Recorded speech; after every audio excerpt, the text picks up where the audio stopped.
she hits that, and then I'll refresh this, and we'll see where we're at.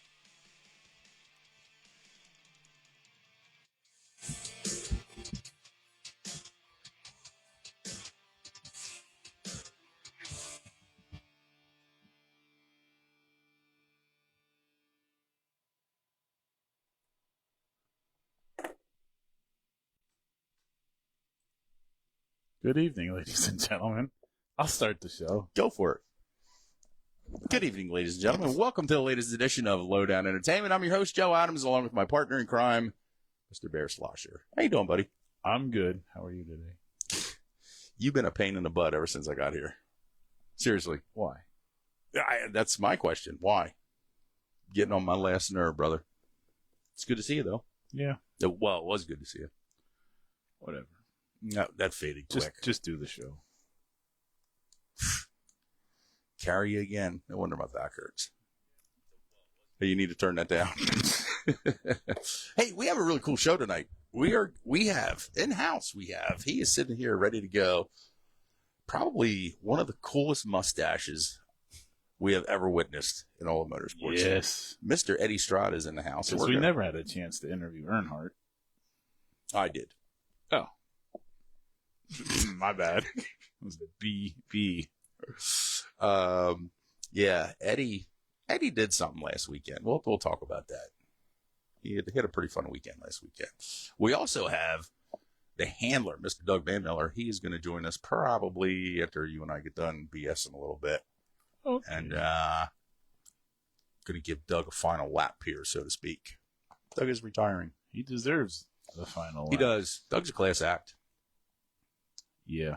Very good family. Yeah, very good family. Very popular on and off the track. So, and he's one of the guys that brings his car, or Timmy brings the car to Leo's League, so that's kind of cool. Yeah, and we appreciate that very much. We got to make sure that tradition continues. Yes. Even if he's not racing, he should build a car for Leo's League. Just bring it there. Yeah. It's cheaper. We got dates for Leo's League already. Yeah, for the next 5 years. Yeah, they're locked in. It's always the first weekend of May. So mark your calendars. Tobias Lilick is in the house. Yo, gentlemen. He called us gentlemen. Hello, T. And a huge, huge, huge shout out to Mr. Tobias Lilick. As we have mentioned this before, and I'm going to mention this again because he deserves it.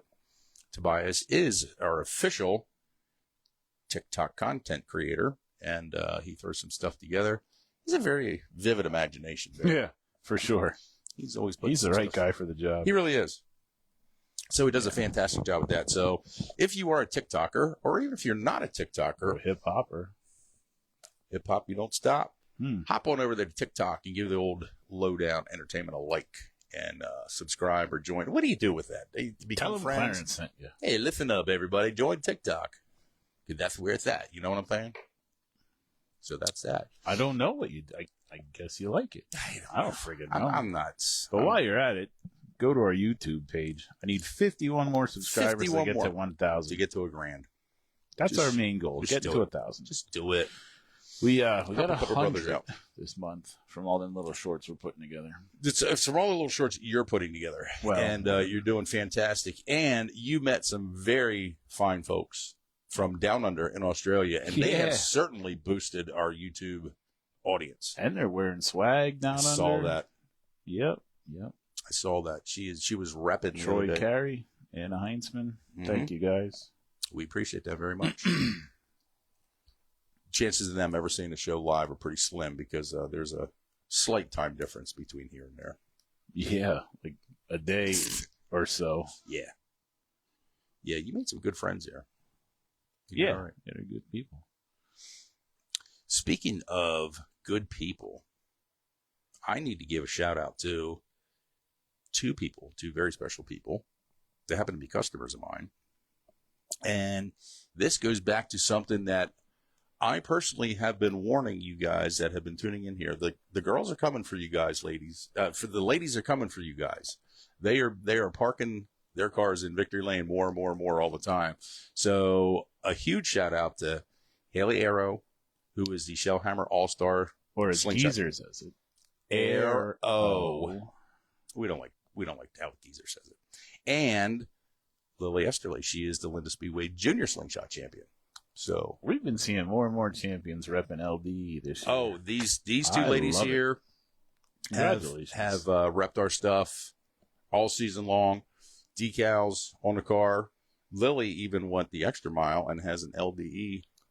I don't know if you noticed On or the suit. not. Saturday night we were at Hamlin talking to Joel Smith. Uh-huh. He's got the LDE on his No freaking way. on I did his not know fire that. suit. I didn't know it.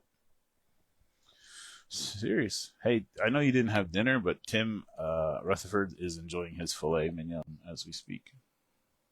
Yeah, I reached out to Timmy last night, and he let me know that he was at the Westie And with Doug Manmiller.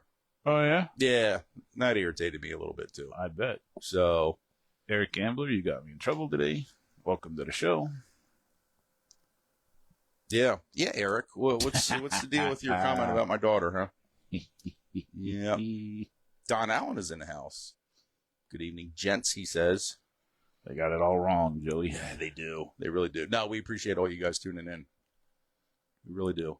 I want to give a little shout out. Today would be my father's 75th birthday. A legend gave birth to I a legend. appreciate that comment. Oh, come on, man. I wish I knew your father. Although I kind of feel like I do. You do. Yeah. I kind of feel like I do. Yeah. See, Joel Smith is in the house, and he said it's an honor to represent LD. We appreciate that. Boom. Man. And congrats on the win, the Roy Smith Memorial. He took Grandpop's race Saturday night up there at Hamlin. I told him in the driver's meeting, I said, just don't stink the place up. Take it easy on him. Yeah. He didn't. He didn't. Beat the snot out of him. Smoked him. Mm-hmm. Good for him. Yeah. I have been threatening to get to Hamlin this year, and I have not made it there yet. How many more shows do they have? One, I believe. Probably not going to make it. Looking like next year. Yeah. Yeah. Procrastinators of the But world you unite. can sleep at tomorrow. his house. Yeah. Just You don't get a room. yeah. Yeah. We just found out today. Oh, Mom said he's looking down on you. Thanks, Mom. I love when Mom tunes in. That's so cool. She's tuned in, man. She's here to watch me, not you, though. Most people are. Just so you know, she told me that I'm her favorite child Ha! between you and I. Well, I have a sister. I'm still the favorite. Oh, okay. Yeah, she put it out there. Yeah. Eric says she's a beautiful young woman. You should take pride in doing something right. Yeah, but that's not really how you worded it on my Facebook page, Eric. But that's what he meant. Yeah. He used different words, and then you chimed in and just agreed with everything on that. I felt strongly. No, I about appreciate his that, opinion. Eric. I appreciate that. What are you doing looking at my daughter? No, I do have a very beautiful young daughter, so it's cool. She's going to be happy to hear that I said young, too, because in a few months she's going to be slightly older. Happens on a yearly. I don't know where the time goes. I need to do a shout out too to a lot of people that helped me out Friday and Saturday at Grandview Speedway. First and foremost, I got to thank Grandview Speedway staff and management for allowing me to do what I do. And I cruised around Grandview with a GoPro, and I asked as many people as I could one question, and one question only, and the question was, what does Grandview Speedway Freedom 76 mean to you? And you can't believe, as simple as that question is, how many people were stumped. Locked him up. I did. Did you ask the Edge? I did not. I'll ask you that when you come on, because it probably means a whole lot more right now. 30,000 more. And yeah, it's over 30,000 reasons to give me a good answer for that. But another thing that happened too, you know how people just like to yak all the time and be the center of attention? You put a camera in front of them. And they thought we were having fun doing this the whole time, huh? I hate it. When are we going to retire? You're going to go before me. Like die? I just said go. Oh, okay. You can analyze that however you want. Yeah, that means I'm going to die first. Yeah, we need to train some new young blood to come in here and take over. I'm ready. None of them are going to have your piss poor attitude or sass, that's for sure. You got to earn that. You do. Took you 50 years to get this far.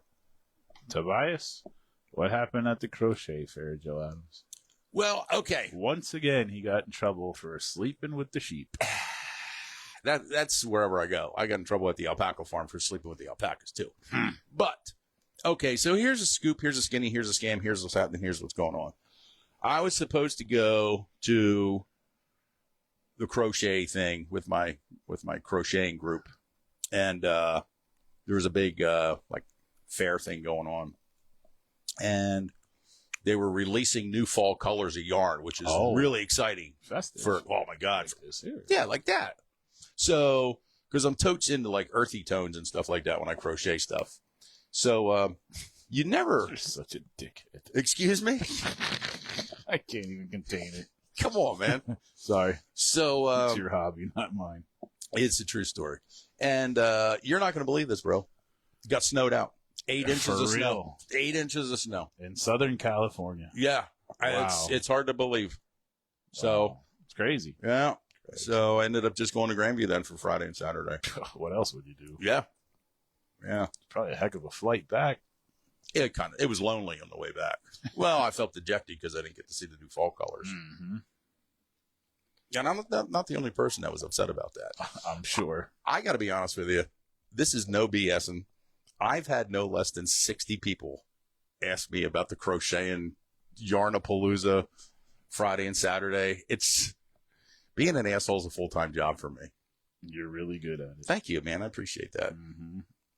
Employee of the month. Oh, Jane. Thanks for tuning in, Jane. Jane nominates Tobias to fill in for us. Sold.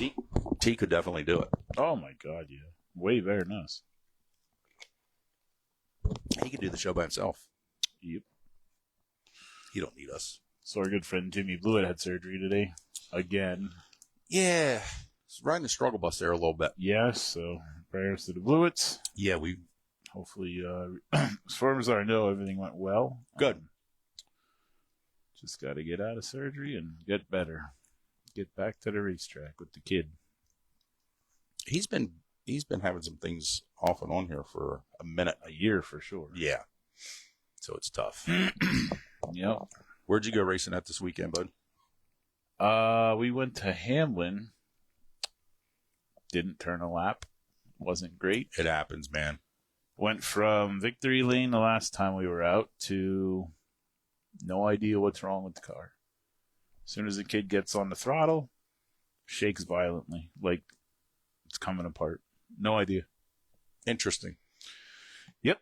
So that's racing, as they say. Yeah. Take her apart, see what we can see. Any more races planned for? No, that's it for the year. That's it. Yeah. So you got a winner to reevaluate. Yeah. He already has got some updates in his mind he wants to do and some things to change. Come back next year. He only ran, 3 races? Yes. And won. Correct. 33 and a third percent. Not bad. One feature. Mm-hmm. Won it. Not bad at all. Yeah. First night out, kind of feeling out. Never ran a 600 micro before. Yeah. Came back home, changed the entire setup. He wasn't happy. Changed the seat. He wasn't comfortable. Mm-hmm. Went out to Kutztown. Had an electrical issue. The car shut off. So he was coming through the pack in the heat. And then we went to Hamlin. And then we won. And then we're back this week. Yeah. So, yeah. My buddy Bobby Bartman just called me out. Opportunity Potty Escorts service Saturday night at Grandview. Somebody's got to do it. Well, I was in the infield there. I had the pleasure of hanging out with Miss Grandview, Miss Motorsports, and Miss Motorama. And they all have heels on, and one of the ladies needed to use the restroom. So I offered an arm for stability. It's hard enough to walk through the infield with sneakers on because it's rocky and a little uneven. So I was being a gentleman. Good evening, Mr. Smith. Yeah, good to see you. Young Steven will have his car at Keystone this weekend on display. I saw that, yeah. Pretty cool. Cut his teeth there at Keystone, did he not? Yeah, in the quarter midget ranks. Mm-hmm. I see Squeezer's here, and he's using some lowercase a's, so... Right on point. Yeah, I think we should just block him. No. You know what I started... Because he doesn't like you. It's perfect. No, it's fine. Here's a fun fact with Geezer this week. I don't know how this ended up happening. He started shooting me a whole bunch of text messages, and I decided that I'm going to charge him 27 cents for every text message that he sends and one that I have to reply to. Wow. Yeah. So he owes me, I don't know, $400 this week so far. Yeah. He doesn't shut up. Copy that. Yeah. So. Hey, he ran good last week. He did. He ran real well. What did he get? Fourth again. He got fourth. Yeah. And then they rained out this week. Yeah. Poor Shellhammers. 20. What did Mike say? Yeah. Here? I just 22 rainouts. 22 rainouts, Mike said. Yeah, that is insane. Some stupid. tracks don't run 22 races. Good point. Yeah. Hopefully they can get their Saturday night program in this week. And then that's it for Shellhammers. Wingless Wednesdays is done. That was the last one yesterday. And then maybe they should rename it. Maybe Mother Nature would get tricked. Rainless Wednesday? Something. No, it's just been tough, man. My man Jack's in the house. What up, Jax? Always good to see you, brother.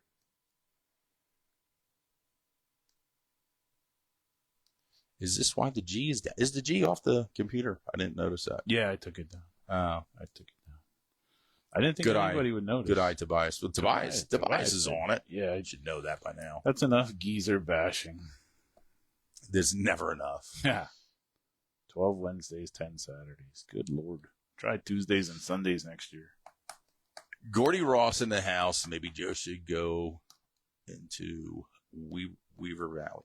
I think it's supposed to be Weber. Mm-hmm. Yeah, that's Weber. I don't know who does Weber Valley's content, but man, those guys are on point. They got some funny stuff out there, man. It's pretty humorous. Yeah. Some really cool stuff. They're very creative. Mm-hmm. Are you done for this year, Joe? You going anywhere else? I don't know. I always like taking in the Linda Speedway National Open. Yeah, that's always a pretty big deal. And, then of course we got, what are you laughing at now? Oh, nothing. Just geezers' comments are priceless. Jesus. Maybe Williams Grove National Open. I don't know. See what happens. How about you? Dan Lane says he cheats. Yeah, good point, Dan. He's got a 358 bolted on us. He's the only guy I know that runs a 358 on a 600 wingless class. This Sunday we have the Orville Kart Club Bird Boys Micro Stock Classic. Over $1,600 in cash and prizes. That's good money for them. Sure is. That's really good. Mm-hmm. Gates open at 10, racing at 1:30. And it's located at 531 Old Topton Road in Mertztown, Pennsylvania. They got a road course, asphalt, and they got a road course oval. It's a pretty slick track. Interesting. We got a bunch of people just flew in there. Kyle Horning in the house. I had a lot of fun with Kyle this past weekend. I said something that made Kyle laugh a lot this weekend. I'm sure he remembers what I said. I can't repeat it.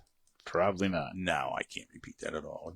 Gene is in the house. Good evening. Thanks for tuning in. Eric English says, Joe, glad to see you down in turn 3 Saturday. Yes, it was so awesome. I took the GoPro down there. Was getting footage from all over the track, which was, again, this is why I really appreciate what the Rogers family allowed I me look to forward to you uploading it all. I look forward to you kissing my butt because I have no idea what to do.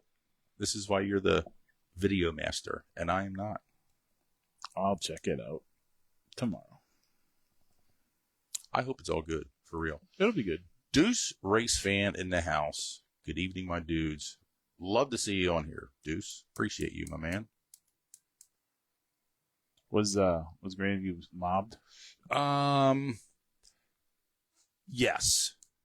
And what was really cool was the 38er typically does not have a lot of fans. There's a lot of people on the grounds. Yeah. But there's not a whole lot of fans in the stands. People that come in to watch? Correct. And it's only $5 to get in. Yeah. Which is like uber cool. Spend that on a Coke. Yeah. But Friday night there was a really, it was like an average Saturday night crowd. Friday night was? Yeah. Wow. And that's good. Fun fact, probably one of the best races I've ever seen in my life. That was just I heard absolutely top three was like half a second apart or a tenth. just amazing. Yeah, so congratulations to Addison Meitzer for picking it up. He won by a whisker. It was so close. It was just unbelievable. That's awesome. And our boy, Colin Cox, started 25th. Went from 75th to third again. Yeah, or something he like started that. 25th up to third. Just He might as well not even qualify. Just said, I'm scratching. yeah, just See put you me at on the at end. the tail. See you at the end. Because man, Good Lord. he comes from deep week in and week out. They're going to New Egypt this weekend. Big race down there. Yeah. Yeah, and speaking of big races down there, at the Bridgeport Speedway, our good buddy Frank Cozy has that deal coming. We had Frank on the show just last week. Mm-hmm. And it is $10,000 not to win. Just remember that. $10,000 not to win. Actually, $10,000 gets paid to the third place finisher. So we are still very curious as to how this is all going to unfold and play out. And it's going to be a very interesting thing for sure. It's going to be interesting for sure is right. It was so cool. Like you're only going there for one turn, one lap. Yeah. The rest of the race doesn't matter. It doesn't even matter. No. Oh, Mike, but you got to be in position. Mike just pointed out it was 37 hundredths of a second. Herthler 2 years in a row finishing second in the 38. Yeah, that Jesse Herthler, I mean, he's been running Bridgeport all year. He is quite the talent. I will say this. We interviewed him at Motorsports. We did. Nice kid. Yeah, very nice young man. Really. Yeah, him and his father, we interviewed both of them. This past weekend kind of settled my nerves a little bit that we are in really good hands with the next wave of modified races at Grandview. There is some serious talent coming up. Males and females. Absolutely. Yeah. It is really cool. Yeah, for sure. Don Allen says, I believe I read Frank will be racing in New Egypt on Saturday. Oh, that means he got his motor, so that's a good thing. Yeah, he was waiting on a motor. That's why Frank could not compete in the Freedom 76 this past weekend. Good. Yeah, so we're happy to hear that. How cool was it to have the icon, the living legend, Frank Cozy in the house? It was pretty slick. Yeah. What a great guy. Yeah, it was awesome. And I love the fact that he agreed with me that Tom Obenauer is the angriest man in motorsports. And they got second in the feature. They did. That's great. Yeah. Umby and his son Jared did. Now the winner, very the well. winner got $30,000. Yeah. What does second pay? It's got to be pretty decent. 10-ish? Does that sound about right? Yeah. I'll take that. During the 50th anniversary, and I know I told this story before, the 50th anniversary, Strunk won in Norm's car. Mm-hmm. And Tommy finished second. I believe Varon. Seems like a pattern here. Yeah, Varon, I believe, was the driver that year. Oh, okay. And me being the nice guy that I am, I texted Tommy on Sunday to remind him that he got $39,000 less than what Jeff and Norm got. You're consistent as well. I am. And I didn't reach out to him today, this week at all yet, to remind him that he probably got $10,000 less than Eddie did. That would kind of be a dick move, too, wouldn't it? I should probably do that now. I'm certain you're going to. Yeah. Tommy's my Mike buddy, man. Esterly, Love you Tommy. are correct. Joe is a living legend in his own mind. Congratulations to your daughter on her championship. Yes, congrats. Very, very proud of you guys. So awesome. That is awesome. Mm-hmm. Good stuff. Well, I think it is 6:24. Do you have anything else you want to talk about? No, I covered it all. It is... Tonight's show is sponsored by Roy Danner Paving. Got to give a shout out to Briggs. Oh my God, he is just talk about an up and down season. Man, he's another just freaking right rear tire blown. He's leading or running great at Eldora. And he won the first night. Yeah, he's doing so well. He's had some really He's got some great races and some really like races. heartbreaking stuff happening. On a positive note, the motor lasted for the champ car this week. So the last two times out, they blew that motor. Huge bonus. So yes, that's a sigh of relief. Mm-hmm. Michael says she's ready for a new lettering job. Sweet. Find a new lettering guy, because this one stinks. Why you gotta hate, man? I don't know. It's just so Why easy. do you gotta hate? So easy. Then what did I tell you when you come in here? He's just been a pain in the butt the whole time. Yeah.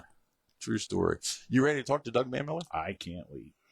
Fantastic. Call him up. What I'm going to do is we're going to take a brief break, and I'm going to get Doug Manmiller on the phone. We're going to get him mic'd up, and we're going to chat with him momentarily. So hang tight for some more Lowdown Entertainment.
And we are back with some more Lowdown Entertainment. Joining us on the phone right now is our good buddy, Mr. Doug Manmiller. Doug, how are you doing this evening, my friend? I'm doing well. How are you guys doing? We Doing great, buddy. We are doing fantastic, man. So I called this your final lap here with us here at Lowdown Entertainment. The shirts were out in full force this weekend, buddy. Those were pretty slick. Those were pretty slick. I don't know who come up with that design, but the hourglass with the numbers falling through in the back was just amazing. Whose idea was that, Doug? Actually, I didn't know anything about it. I didn't know anything about that deal. My wife, I guess, called and spoke with Bob Hilbert, and she had the idea with the front because of, well, Captain Morgan and pirate ships. You know, I'm all about that. You're a big pirate ship fan. Yeah, definitely. And then, well, you know, talking with Bob and also one of their designers there, they kind of came up with the idea of the hourglass thing. And so we went to Tech in the morning on Saturday, and then on the way back, I see my daughter peek around the corner as I'm walking down toward the campsite, and then she just disappears. I'm like, oh, maybe she's grabbing me the breakfast sandwich a while. Right. So I turn the corner, and there's like, I don't know, 20, 25 people all standing there with the T-shirt on. That is so cool. That is neat. Yeah, so I mean, I guess I didn't want to make a big deal of all this, but other people had other things in mind. So, well, you know what, Doug? Honestly, it is a big deal. I mean, you've been, first of all, you're a class act on and off the track, and you're very popular with everybody. And you know, you're going to be sadly missed. You know, we're going to miss seeing that car rip around there with you behind the wheel. So it's a big deal for a lot of people. You may have not seen the last time. I mean, oh, really? Well, the whole deal is I just didn't want to go back full time. I mean, it's been, you know, 32 years of modified racing and, you know, 15 years of go-karts prior to that. Yeah. And it's just like every weekend from April to September, you don't do anything. It's true. Race. It's a huge sacrifice. Well, and then that's not even the beginning of it. If that was all you had to do on Saturday nights, that'd be great. Mm-hmm. But then you got Sunday mornings and Mondays if necessary, Tuesdays and Thursdays, and that's to run one night a week. Yeah, you know, and that's the part that a lot of people don't understand. And fortunately, I've had a lot of great help through the years that made my life easier. I was fortunate never to, be the only guy in the garage Right. week in and week out, and it takes an army. And, that's, the Army's getting older. Yeah. And they've been all doing it for as long or longer than I have. Mm-hmm. And, it's just, I'm just going to take a step back from doing it week in and week out. I mean, I'm shooting to run the opener. Oh, good. And I figured, well, Cody has a second car now. So, Mm-hmm. Worst case, I'll go down and get in his way, and just call shotgun. Right. call dibs. If you call dibs, the kid's got to watch you. That's then, right. That's true. So, but I mean, that'd be it. And I'm gonna have someone asked me, "What are you gonna do in retirement?" I'm like, "I'm gonna be at the track." Sure. It's gonna That's be the good. same thing. Yeah, good to hear. Because Cody's gonna be racing, so it's not like I'm gonna just leave and never come back. Right. I'm going to be there with him. And I enjoyed going, when we were going nights that he was just racing himself, I enjoyed that, Mm-hmm. and so it's not that I'm going to disappear and fall off the planet. You guys are stuck with me for a little longer. You know what? We're very, very happy to hear that. And I'm just going to interject here 1 second here, Doug, because we have one of your fans has interjected here. Kyle Horning has said, "Congrats on a great career, Doug. Been a fan since I started going to Grandview with my dad. Was awesome getting to know you when Cody ran the 600 mod. Gonna miss seeing the 44 every week." And that's from Kyle Horning. So, and again, there's hundreds and hundreds of stories. I heard them all this weekend. I mean, you're again, I don't want to beat a dead horse here, but just a class act on and off the track. Yeah, really. Seriously. I appreciate that. No, man, we appreciate try you. to be nice to people and give help when I can, and accept guidance when I need it. Yeah. Yeah, no one ever says anything bad about Doug Manmiller. The only thing that I question about Doug Bear is like his choice of people like Tim Rutherford. Yeah. Well, he's gonna have to take a pay cut now. That's sketchy. Yeah, what? Well, everybody has one or two bad decisions, right? Yeah, some of them slip through the cracks. Yeah. Timmy's definitely one of them. So, did you enjoy your dinner with Timmy last night at the Westie? Sure did. Man. Yeah, we enjoy that. I mean, it's something that Colleen and I have done for the past several years. Just go out on a Wednesday because Tuesday, Thursday was always working the race. Oh yeah. Sundays, weekends, if we ran Friday or Cody ran Friday. So the only night of the week we normally had was a Wednesday. Mm-hmm. So we're good friends with the owner of the Westie, and I mean, it's good food and it's, nicely priced. Yes. So we would go there because it was cheaper to go there than for her to cook and, get everything ready until you clean up. Agreed. You just go up there, have a good meal, and then they clean up after you. Yeah. So it started out with the two of us. Mm-hmm. Well, last night there was 20 of us. Holy smokes. Were the courtiers there by any chance? No, they were not. They do go there. They frequent the Westie often. Yeah, they do. Yeah, they do. But I guess they just didn't come because normally he's trying to get the track prepped and stuff. And well, usually Mother Nature takes care of that for half the season for him. So. Yeah, they had 22 rainouts. Yeah, Mike Feltenberger told us they had 22, which is just ridiculous. Yeah. It's brutal. Yeah, yeah. But so people have just started coming. It's a lot of people know about it, and they've just like, "Hey, you going this?" Yep. And then we just get a reservation, and everybody hangs out. That's actually pretty cool. That is cool. Speaking of the courtiers, Bear and I were talking earlier this week when we chatted about getting you on the show.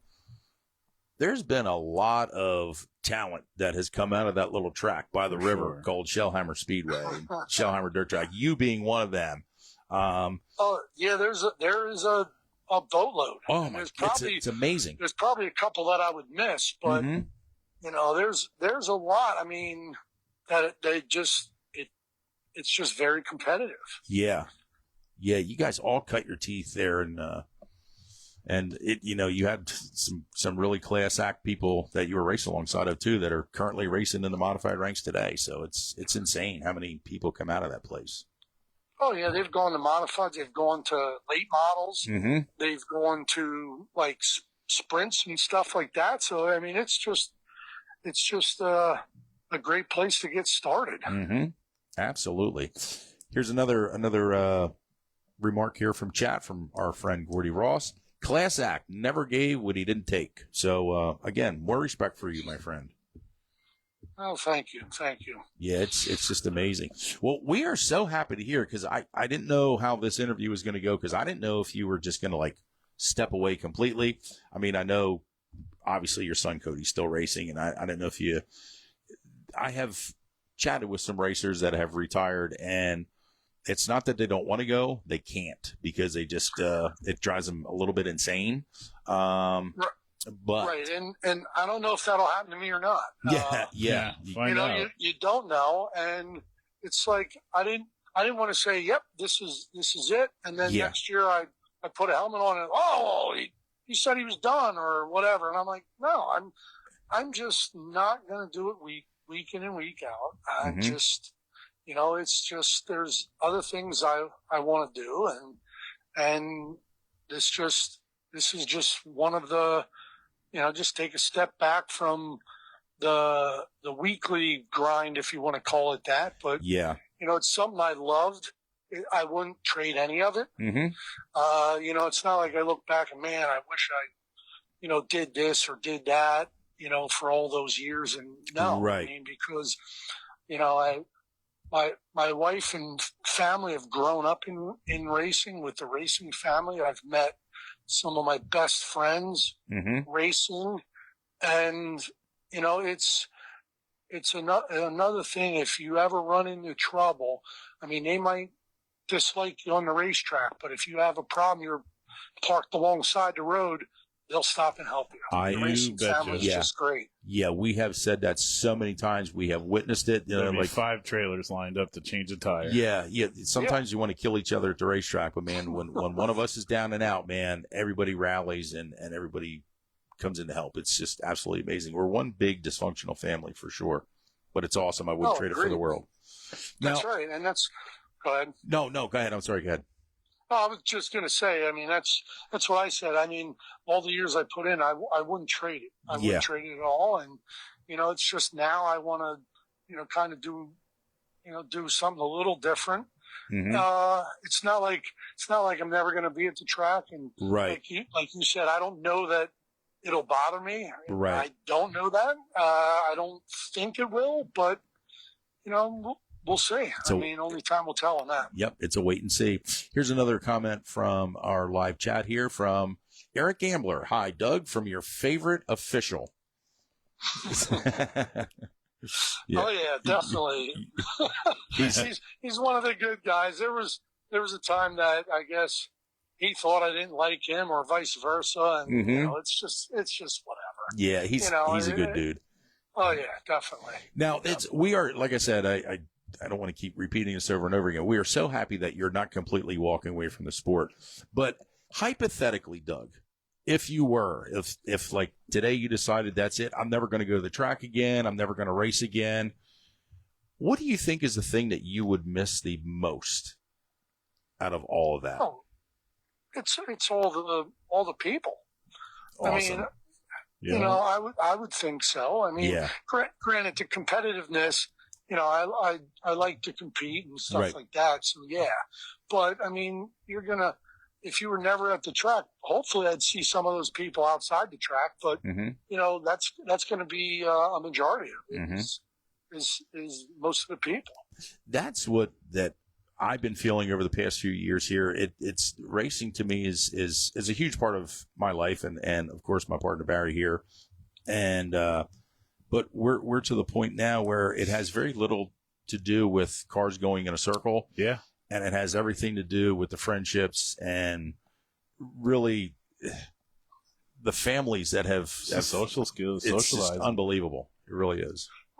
Right, because if it was just all about going in circles, you'd get there right at warm-ups and you'd leave right after. Yeah. Yep. And Yeah. when was the last time you went to the track right at warm-ups, unless you had a previous engagement? You're going to go an hour ahead, Exactly. 2 hours ahead, Yep. and hang out with the people. That's what you're going for. And some of us Saturday night are still going to be up at 4:00 in the morning, right, Doug? Because some of us were staying up too. Sure, yeah. Because you gotta... Eddie Strada. We have Eddie Strada coming on after you, and he said, I saw Doug probably around 3:30, 4:00 in the morning Saturday, and he said he was probably either on his way to my camper or he just left my camper. So I don't know which part you were en route to, but man, we had a blast on Friday night and Saturday night for sure. Well, Friday night I wasn't out quite like that. Right. I'm on a prep, but Saturday it was, no holds barred. Yeah, absolutely. Do you have, now Eddie's not mic'd up. Do you have any, I know you guys are pretty good buddies here. Do you have anything, words of wisdom for Douglas while he's on the air? Nothing that he hasn't told me, you know what I mean? Nothing that you haven't told him. So that's kind of cool. Mike Feldberger said it was September 2001 that Doug was my first strapped-in show guest. So that's going back 24 years. Whew, that's going back a minute to the day. Yeah, that's a few. I mean, I'm showing my age now, I guess. Yeah. Timmy Rutherford said, "No friends for me." Haha. True story, Timmy. Doug, you said you had 32 years in the modifieds. Over those 32 years, what is the biggest changes you've seen? Like, I know it was the tough class back then, 32 years ago. Tough class today, 32 years later. But what were the biggest changes you've seen over those 32 years? I mean, you went from narrow bodies to wide bodies. I think the wide bodies were there before I started, but I mean, the opening night, Grandview, 1994, I rolled in there. I think there was 72 modifieds. Yeah, that was a real thing. Yeah, and I think for the average for the year was over 55.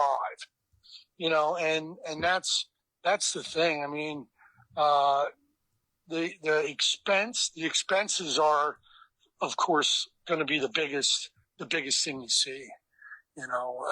Just the expense and everything that has gone way up. And, unfortunately, that's probably why some of the people aren't running anymore. Mm-hmm. Yeah. So I would say that's going to be your biggest, and there you have some innovations that have come, but I would say the expense and car count, and I think they go hand in hand. For sure. Exactly. We have a couple more things coming in here from chat here too. I want to address this here. Now, some tracks don't have 70 cars combined in all 6 divisions they run on Saturday night. It's true. Yeah, it was really no joke back in the day. And I think they had 40 late models at that time. Oh yeah. So there was 115, 120 cars in the pits on a weekly basis. That's awesome. It is awesome. Sandy Buckwater Cooper says, "Good evening, gentlemen. Doug is correct. Nothing like racing families. You make friends and hold on to them. My family name continues to produce new race drivers. 4th generation. That's true. The Buckwater name is very synonymous. Mm-hmm. You have to see Aiden wheeling last week. Yeah. Mike Feltberger has a question for you. Did he ever think he would still be racing against Dwayne, Jeff, and Craig?" Yeah, I mean, actually, fun fact, when I started at Shellhammers, 1979, Jeff raced as well. Mm-hmm. So we've been basically racing each other for, what is that, 50 years almost? Wow, it's crazy. 45 anyway. Yeah. I mean, he moved up to modified sooner than I did, so there was a lull in there. Right. That we didn't race together, but I mean, I've known Jeff for, 45 years. Yeah. Dwayne and Craig, I didn't remember them running go-karts there. Mm-hmm. But, I've known, I've raced, we raced for 32 years together. It's amazing. It is amazing. Just unreal. Let's see here. Gordy Ross says, if this is directed to you, Doug, if he could change one thing about racing today, what would it be?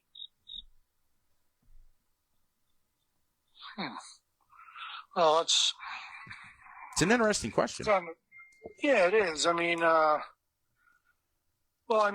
know a lot of people don't like the handicapping, that, if with the time dashes and stuff, because you spend a lot of money on your stuff. And then sometimes you don't even get to show what you have because you get caught up coming through the pack. And, but the only problem with that is it's not fan friendly. And you got to have something that's fan friendly, I think, because if you go with time dashes and stuff, and you had all the fast cars starting up front, you'd basically just have a freight train. Amen. Like you do in sprint cars. Sprint cars. You see it in Super Dirt Series. You see it in late models. When was the last time those guys started? 12th or 16th in a feature. Well, they would load up and go home. Yeah. Well, yeah. So that would be a change that you would say, like, hey, if I have my stuff real good, I can start top 2 or 3 rows every night. That'd be great. Yeah. But I think you're going to see a decrease in fan base. Although you can't really say that because sprint cars have a huge following. And they run time trials almost all the time. Yeah, but I tell you what, the racing at Grandview over the past 2 or 3 months has been some of the greatest racing I've seen anywhere at any time. It's just been absolutely amazing. It's people come from the back to the front. It's unreal. Yeah. I mean, it has gotten better as the year's gone on. Yes. Yeah. The beginning of the year was a little off, but I think that had to do with a lot of the rain and all that kind of stuff. But it's been better the last, like you said, month or so. And, I think there's going to be good things happening there. Fantastic. A couple more things from chat here. Our good buddy Nick Leach reached out here. He said, great guy right there. So even Nick is giving you a little bit of a nod. We love Nicky. Nicky's a great guy. Kyle Horning is back. What was Doug's favorite paint scheme he ever had? I like the maroon American Dental car. Oh, okay. Maroon and black. Yeah. I would say it was like 2004. Okay. 2005, I'd say somewhere in that range. That was probably one of my favorite. Nice. Mike Feltberger says, did he enjoy going to Super Dirt Week? That's a whole different ball game up there, right, Doug? Yeah, that was there again. That's going. You weren't going there for the racing. You were going there for everything else. Right. Exactly. Just happened to be a racing town. Yeah. The race was an afterthought. Right. It was. You went there to have a good time, and the couple times that I did race, it was fun to try something different, go back out, try something different. Because for one, you weren't at work. True story. Two, it just got your whole group together and making decisions and making it better. But the problem was, as soon as you got on the racetrack and started to race, it was a lot of it was single file. Yeah. It was really. So it wasn't a race. How did you mind the speeds at Syracuse? Was there a big pucker factor there? I've always said that speed is irrelevant, wherever you race until you hit. Then that's when speed becomes very relevant. So I don't know how you felt about the speed up there. I kind of always said the same thing. The first time I went down and went to pull a tear off it, my hand smacked against my shield. Yeah. I was like, whoa, that's different. Yeah. And then like you said, it's all relative until something happens in front of you and you got to stop. Yeah. Where at a small local track, you see something happen, you can dart and move away, and but if it happens at those speeds, you're just like, well, you just hope to slow down enough so it doesn't hurt too bad. Mm-hmm. Wow. Unreal. Here's another question for you from Peyton Renninger. A very controversial question for Doug. Did you like the change with the Panhard bar this year? I mean, to me, it didn't matter. It didn't matter. I mean, of course, it didn't look good that I didn't have a great year, but I mean, I don't think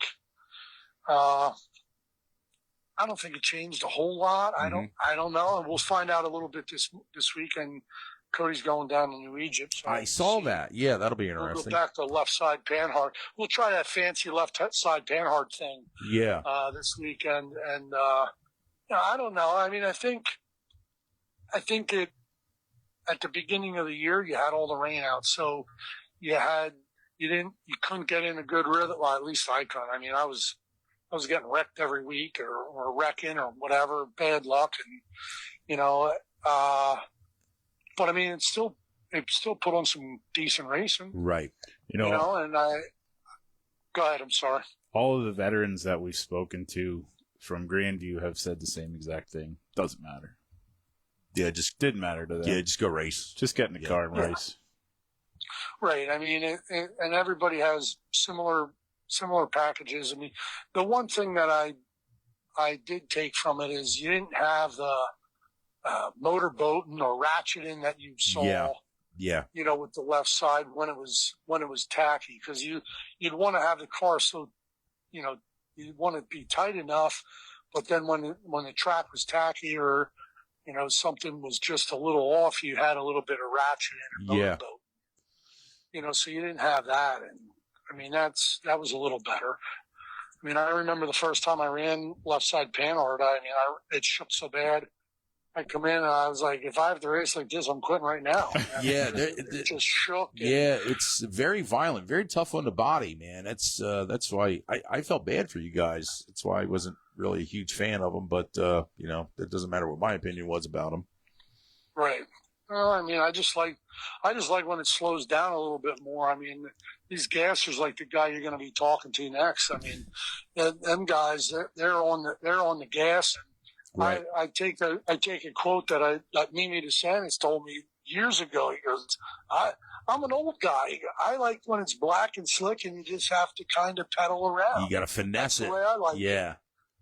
Yeah. And that's more my style. And, it's just the way the racing is right now. Well, while you just mentioned this young gasser we have here in studio, tell me, Doug, does Eddie Strada not have the coolest mustache in all of motorsports? That thing is pretty freaking legit, man. Like, I'm in awe of it. He's got that, and then the shaved sides, and he's all set up. He is set up, man. He is. He really is. He's got to look the part, and he is. He's doing it. He's absolutely doing it. That's right. Man, he is pretty. doing it.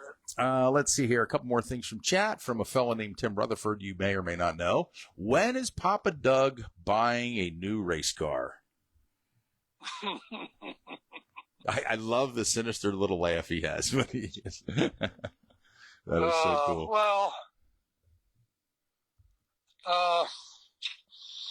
when am I getting a new race car? I think my grandson's not quite old enough to have a new one yet, so it'll probably be a year or two. Okay. It's coming. It's pending. Oh, yeah, it is definitely coming. No, It's on the jig. yeah. It's on the jig. Here's a very interesting thing posed for you here, Douglas, from our good buddy Tobias Lilick. You versus Jeff Strunk in a 5-lap shootout. No cautions. What's your game plan? Wow. Crash him. No caution. No, just, yeah.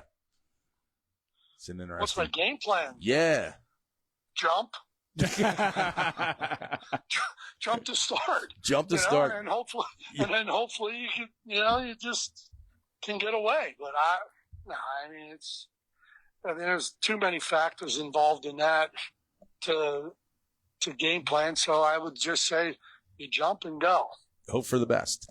And here's another. That's right. Here's another here for you from our buddy Peyton Renninger. Any advice to the younger drivers that you wish you knew when you started racing? Do you have any words of wisdom for young drivers tuning in here tonight, Doug? Pay attention to the car. learn the car. You should work on the car. There's so many that don't. I should say there's some that don't work on the cars and don't know what certain things do and get as much knowledge as you can about it. I mean, especially now that the sport's getting more and more technical, with shock dynos and spring smashers and all that kind of stuff. Yeah. And, you got to get knowledge, get as much knowledge as you can, and just try and listen and learn and be hands-on. That is great advice. Last week our good friend Frank Cozy said the same thing. Yeah. Learn your car. Yeah. Work on your own car. Yep. True story. Yep. True story. Doug, I see it's almost 7 o'clock here, and we have to get Mr. Eddie Strada on here very soon. But listen, man, you're a great dude. Love watching you all these years, and looking forward to having another opportunity to watch you race again. And can't thank you enough for joining us on the show tonight, bud. Well, thank you very much. I appreciate it. Appreciate you having me. And one thing there for Eddie, this is the first time I think I beat him all year. Going first on the show. Good move. See, he's always got an answer. That's awesome. Doug, we hope to see you at Leo's League again next year. Oh yeah, I'll be around. Awesome. Beautiful. All right. Thanks a lot, guys, for having me. Keep doing what you're doing. Thank you so much, Doug. Buddy. We appreciate you, my man. We'll see you real soon. All right. See you. All right. Then. Take care. Bye-bye. He's the best. He is a class act, man. He is unreal. Unreal. I love that little dig right there. It's the first thing he finished. Hey. The only time he finished in front of Eddie. That's a good deal there. Good stuff. Well, I'll tell you what we're going to do. Now that Doug has been unmiked, we're going to get Eddie Strada mic'd up here. So we're going to take a brief break, and we're going to get Eddie slid in here and get him mic'd up, and we'll be right back with some more Lowdown Entertainment. So hang tight.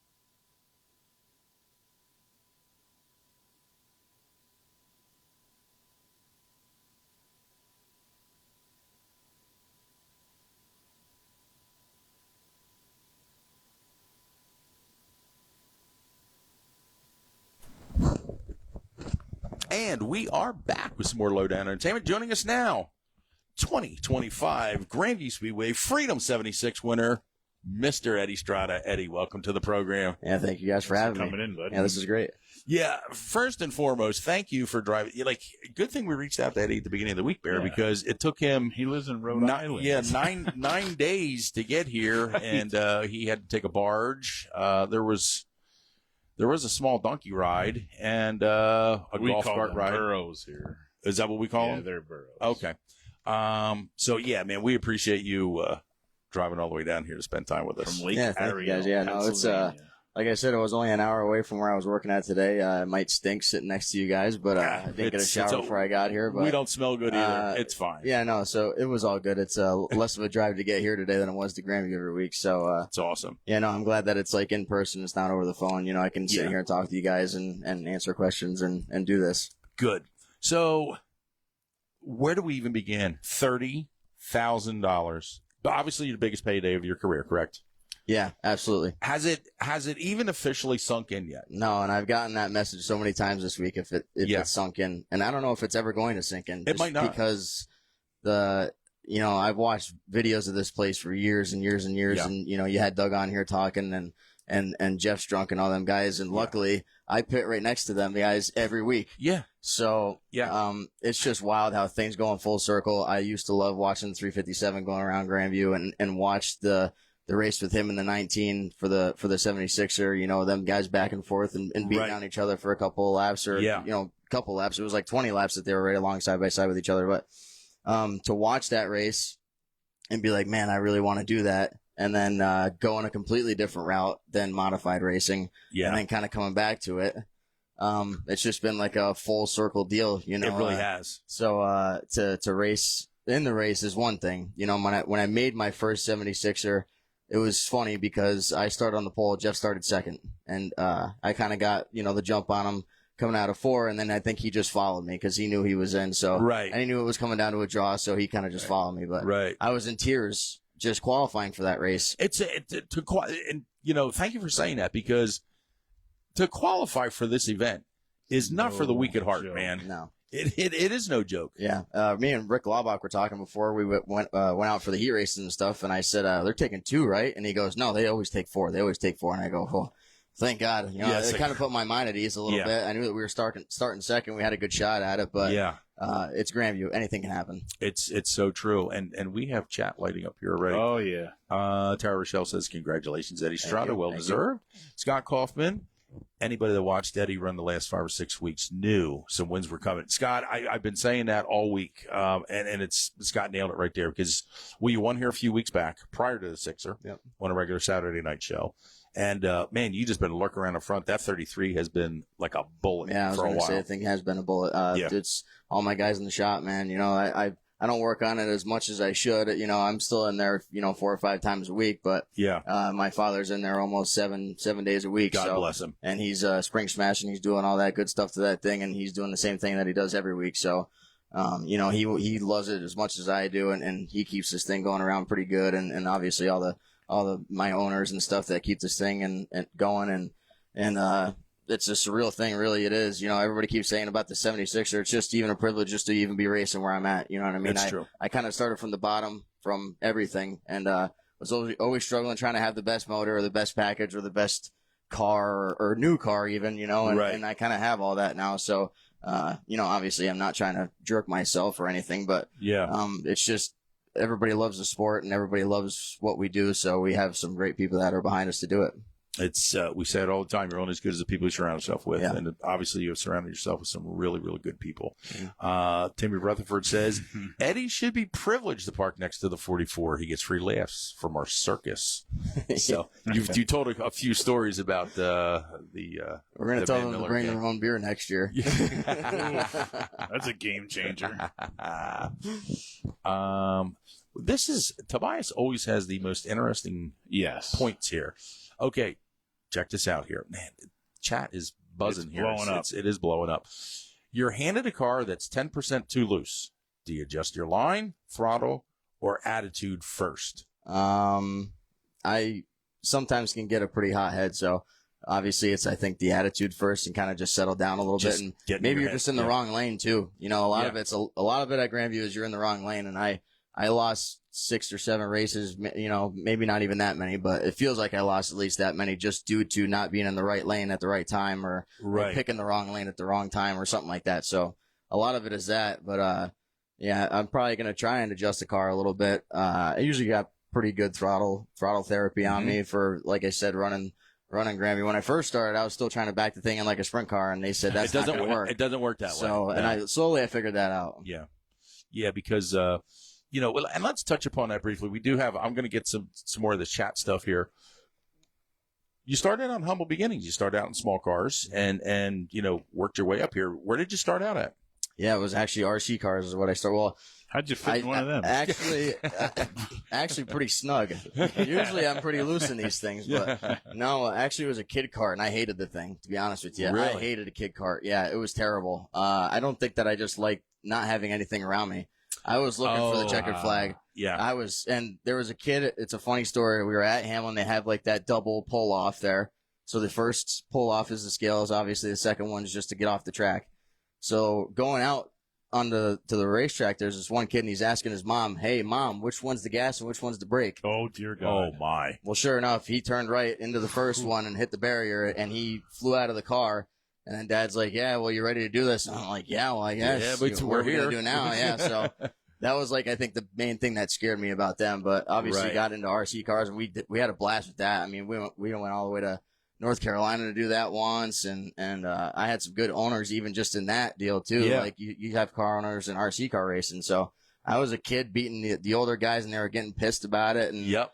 And we had a great time. You know what I mean? Obviously, me and my dad look back at it now because we still go to some RC races like, once in a blue moon, but Right. you see these guys getting pissed off and they're throwing stuff, and we're like, man, we were those guys. Oh, now we got stuff that's, it's no joke. $50,000-$100,000, and we're, not even getting that mad. So it's just funny how it all works, how competitiveness works, The RC racing has, you and I talked prior to going on the air that it was really hot when you were into it, and then you felt it kind of lulled down a little bit.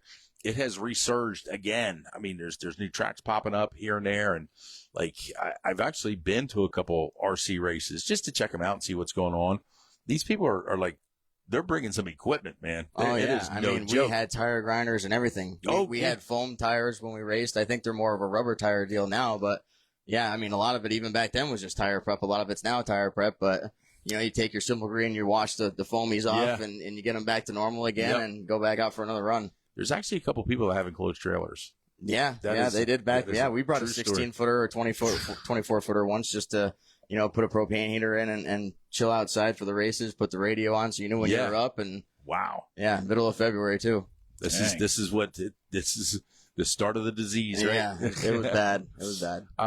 Mike Feltberger says, I was the in-car radio official, and when I told you had lane choice, how long did it take you to make your mind up? Obviously Mike took over for Mark Garman there. I think Mark was feeling a little under the weather this past week or so, and Mike was gracious enough to fill in for the in-car radio at Grandview.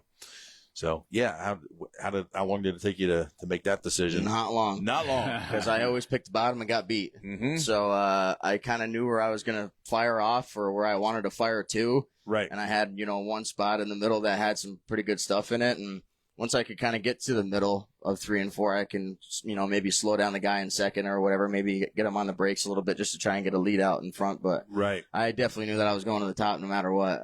Nice. Is there I know we ran asphalt for years at Mahoning at the modifieds. You're going to run the top or you're going to run the bottom? Different setups for both lanes.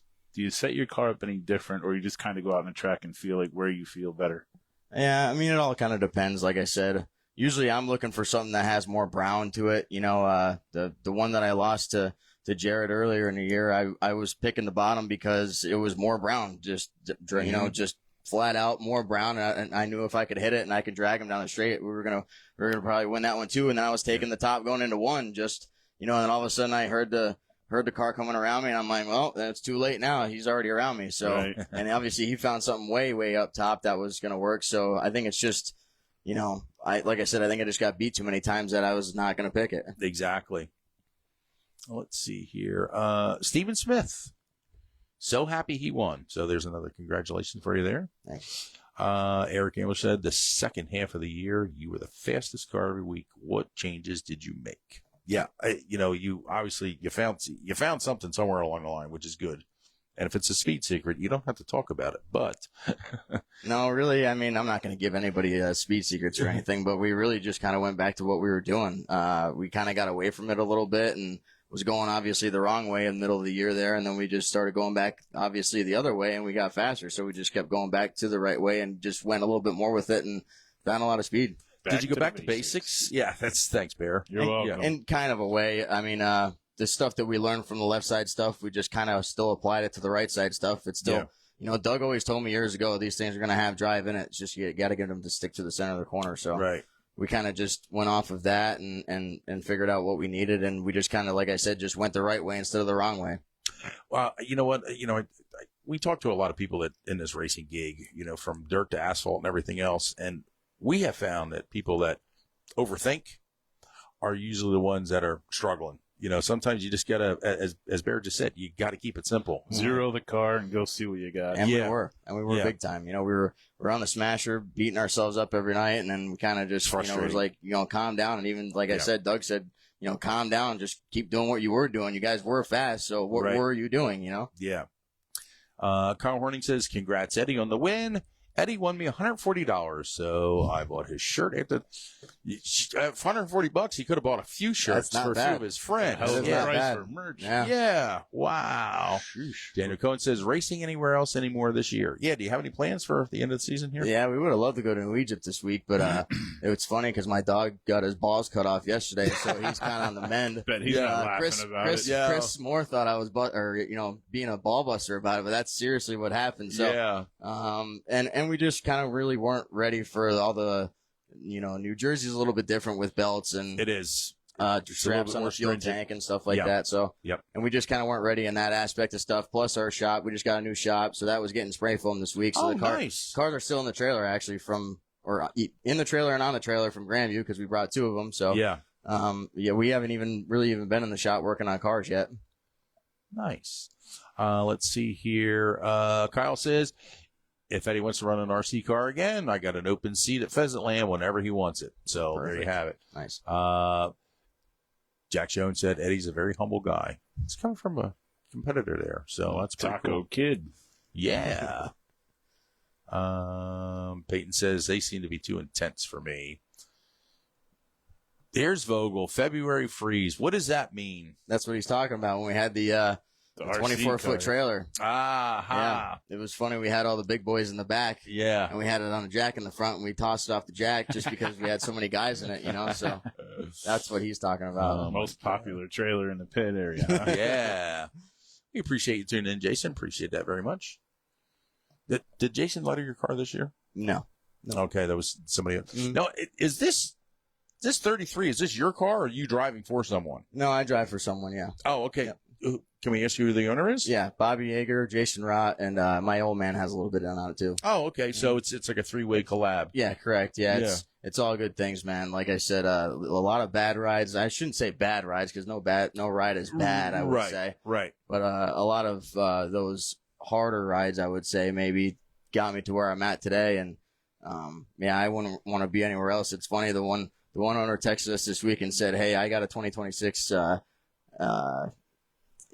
got to sign or whatever, a contract." Yeah. And I never had to sign one before, and I think he's just busting our balls. But hey, Yeah. I got a 2026 contract just to make sure Eddie don't go nowhere. Yeah. Well, There you go. how many? There's the pen. Yeah, exactly. Yeah. How many years has this team been together?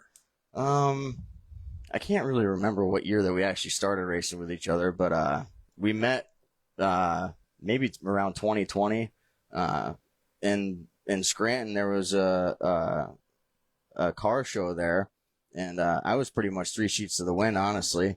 And Bobby, the car owner, came up to my old man, I think it was, and he was like, "Hey, I want your kid to drive my stuff." And it's funny because Jay was sitting there, Jason, the other owner, and he's just staring me down. And I like, no matter if you're hammered or not, you can kind of know when somebody's staring you down. Oh, man. yeah. Oh, yeah. And he you know. was giving me the look. So He I probably was was like, digging man, that mustache. this I couldn't throw him back then. So he was kind of looking at it. It's funny because he tells the story all the time. Like, I was a sprint car kid. He wasn't really fond of the whole deal of me running Okay. for them, Yeah. and they were kind of just getting started back up. Like we started with, I think it was a 15 Hig Fab. Mm-hmm. And, we didn't really have quite the engines what we do now. And we had like a, open trailer deal. That doesn't win you races, but it's funny. Like, I was telling about, the one interview I had at Bleed for this movie with, Vinny Pazienza, how they, he breaks his neck and they're working out in the basement. Yeah. And they like, none of the family knows it, so like, that's kind of how we started. Like, it felt like we started from the basement. Now we're one of the top tier guys at Grandview every week. Yeah, and the reason I brought that up is because sometimes it takes a couple years for a team to gel together, and it's to all the personalities start falling into place, and it's obviously you guys are all locked in now, which is great, and I see even bigger and better things for next season coming up. So it always takes a little bit, and people get so impatient that a lot of times they'll just walk away, and you could never get to the point where it could come to fruition. So sometimes you got to be patient. So, No, it definitely took a lot of patience for us to get to where we're at. It's you don't know anybody yet until you start getting through a couple of years of doing it, and and now we go to the family functions with Bobby and Nice. Jason and all them guys, and we're always hanging out, and we just enjoy each other's company. It's not even like we're we're going to the garage to work on cars. We're bullshitting about what happened this week or something like that, and then we're working on cars in the meantime. You know what I mean? Everything's gelling. Exactly. Yep, exactly. That's exactly. good. That makes for a strong relationship. Yeah. Mike has a question. Mike Feltberger has a question here. Did the slingshots and micros help you with your driving style? I would say more the slingshots than anything, just because of the momentum side of because there's no horsepower there, right? Yeah, pretty much. And same thing with them. If you're creating right front shear every time that you go into the corner, you're scrubbing speed. So, right. But obviously, like I said, the micros, they didn't help one bit really. Them things were kind of just toss the things and go, and you can stand on them. And these are a little bit different. Yeah, some nights at Grandview you can get, pretty stood up or standing on the gas hard. But 9 times out of 10, if you're backing the thing in, you're probably not going forward. Yeah, that's true. It looks great for photos. It does. It does. Like I said, though, they're, my cousin's crew chief on Alex Yankowski's car, and he came to Grandview with Alex one night, and I said, is it me? Is it the car? Because we kind of weren't really that good when we first started going there. And he goes, "Yeah, no, I think it's you." Like, he just put it out there, right front shear in the car that you're just tossing the thing and you're unsettling the whole thing. So try and keep the right front underneath you and try that at least. So obviously, in the last 2 or 3 years, we kind of figured it out and got faster. Yeah. Shout out to Yankowski for running Stewart's car. Right. How cool is that? That's a great ride for that kid. Mm-hmm. Yep. Yeah, they're great people. Quite a talent. All of them. Quite a talent. Man, unreal. So, I know that you talked about the cars are still in the box here from last week and everything. Do you have anything else later on that you want to go to later on in the year? Yeah, I mean, there was a couple of things that we were, kind of thought about doing or whatever else, but it's also like we just won that big race. Yeah. So, kind of go out on top maybe for the year. Yeah, because I always tell people you're only as good as your last race, right. and shit, you just won over $30,000 in the Freedom 76, so it's not a bad. Yeah, no, it's to kind of put it to rest. Pretty good note to go out on. Yeah, so absolutely. That was another thing that we kind of looked at too, and we're just so busy trying to get this new shop set up too. We had to move in for other reasons, and so now we're in the new shop. We went into it when it wasn't finished, and it still ain't finished yet. So it's kind of time to, before winter starts, coming around, to get it ready for the winter and get heat in the place, and we're kind of focused in on that. And obviously our job's just still with our day-to-day jobs too. Right. Now, is the new shop in the Lake Ariel area as where you're from? Yeah. So it's actually closer to Hamlin Speedway. Somebody with a good arm could probably still hit it too. So I'm really not that far. I don't know if you guys go past Sawmill Road when you're going to Hamlin, but down that road somewhere, and so it's good. I mean, we're doing. We got a great shop. We got a great team. Like I said, it's just we're having a lot of fun with it. That's so cool. The important part. It really is. It really is. Yeah, it's there's going into a sixer, you got to worry about, as we talked about, just even qualifying for the doggone show. How wrecked are your nerves that day? Are you just to the point in your career now it's like, all right, it's a big race, but I know what we're doing? I'm kind of back and forth, really. I was fairly calm. Usually when the guys are, asking me a lot of questions, it's my time to go walk away somewhere or something like that. Yeah. Like some guys ask me how I'm doing, or like, why are you so quiet? Well, it's because I'm usually trying to get in the zone, focus. So yeah. But it's all good. We, I mean, I don't really get as nervous as what I used to, per se. You kind of know what you got, especially in the modified racing world. And like I said, I felt like we had a pretty good shot starting up front, and with how good of a car that we had the last couple of weeks, I was pretty confident that we were going to make the race. It was just when we were going to, pick the pill. So, we had a really, really good heat race, and Jay, the owner, man, he was, he had golden fingers that night. We don't ever start up front at Grandview. The handicap deal there is tough. So we start in the back, and like I said, the golden fingers were out, and he pulled a 2 for the heat race. Then he pulled a 3 for the feature, and I was pissed. I hate starting up front. That's the whole part of it. Yeah, I hate starting up front. So when he pulled a 3, I was like, oh my God, because in my mind, there's only one way to go when you're starting up that front, is to go backwards. Yeah, you only got 2 in front of you. So and the first 15 or so laps, I was really thinking that we weren't really that good, and the dash didn't help either. I pulled off from the dash and told him that we got to work on this thing. It's definitely not win worthy, and everything kind of just fell into place after that. Wow. Who does your engines? Because your car's an absolute rocket. I got to give a shout out to your engine builder, man. Yeah, Cy Murray's are in it. Okay. And it's just absolutely unreal. Yeah, they run. So you ran the dash. So that was kind of like a tune-up session. So it helped you. Yeah, I mean, kind of in a way. I didn't really know what the dash was paying, but I figured it was going to be obviously heavy on the wind. So once we kind of got out there and I was kind of getting past and I really wasn't going anywhere and just from growing up stuff, like, you know, kind of save your stuff. You know, you still got one more left too. So Yeah. I didn't really want to go beating on anything or God forbid blast one of the infield tires or something like that, trying to run the bottom. Yep. And I knew that we still had 76 laps after that. So I was like, you know, let's pull it in and get to work on this thing faster than what we would be if, you know, we made all the laps or whatever. And it's, you know, like I said, again, you have 76 laps. That's a lot more wear and tear on the engine. I know that it doesn't look like that I care about engines after the race, but I do care about my stuff. And I just didn't think that it was necessary to stay out there. And like I said, I had no confidence when we got that 3 because it was, you know, we were really not that good in the dash. It's a very mature approach. Absolutely. And for those that don't know, his reference when he said that you probably don't think I have much respect for my engines, what Eddie did was after the win, he did a NASCAR style thing and that burnout was legit. pulled up to put the nose on the boilerplate there and just let it rip. I don't think I've ever seen a modified do that before. Yeah, well, everybody was joking around me. They're like, well, what are you going to do? Because I was always the donut guy in 600s, and they were a lot lighter, and you can twist that thing around to get to what you wanted to do. And these things, they just don't do it. And especially at, like, you know, when you get loaded down so hard you get in the grip, they just stall right out, and they're so heavy. They don't. If it was a big block, maybe it'd probably be a different story or something, but and I told one of the guys that was asking me, I'm like, I don't know, I'm probably going to do like a NASCAR deal and just park the thing on the fence and do a burnout. That was so cool. So, right when I seen all the people standing there on the home stretch, I'm like, man, now's your time. Might as well do it. You know? It was so cool. Yep. Yeah. Scott Kaufman just said that was absolutely awesome to watch. It really was pretty cool. Mike Feldberg says, did Tyler Pete ask for any help? No, he asked for a bolt though. Oh, really? Yeah. No.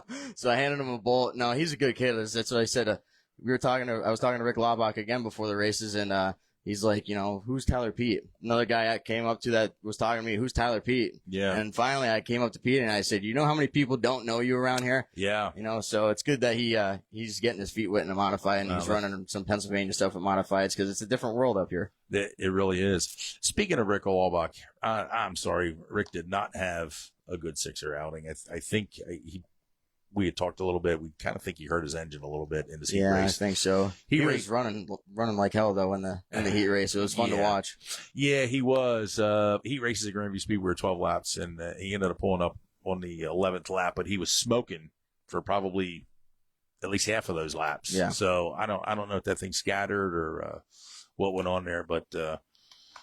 Sorry for Rick. Rick's good people. Rick's a lot of fun to hang out with. Yeah, he's a great guy. Yeah.